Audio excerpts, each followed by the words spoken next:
is what Kurdish militant fighters look like.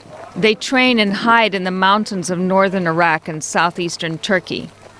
These images come from the Kurdistan Workers' Party, or the PKK, labeled by the United States and Turkey as a terrorist organization.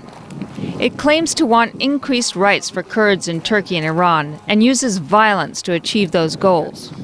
Rezan Javid leads PJAK, a branch of the PKK. He rejects the terrorist label. Speaking from his base in northern Iraq, he says the decades-long fight has been necessary. We have no doubt that we have to continue what we do, and that to achieve our freedom, we have to fight. And this is an acceptable form of defending our rights and our lives. Turkey and Iran have mounted a backlash. To them, the PKK and PJAK are terrorist groups. PKK militants often attack Turkish security forces in this southeastern part of Turkey.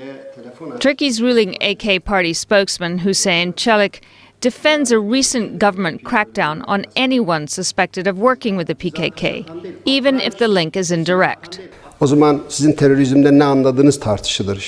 don't know if bin Laden killed anyone in person, but he was the leader of a terrorist group. We should look at terrorism and how we define it. If you consider a terrorist only as someone pulling the trigger, that would not be right, because terrorism includes those who are financing it, providing human resources, and protecting them.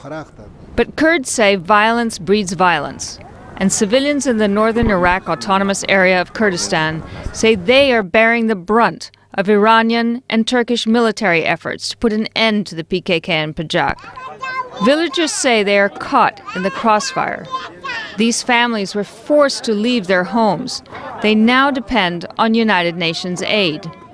Iraq Deputy Prime Minister Barham Saleh is Prime Minister of Iraq's Kurdish region. He says Kurdistan is against the use of its territory as a staging post for violence, and that war is not the answer. Unilateral military action won't do.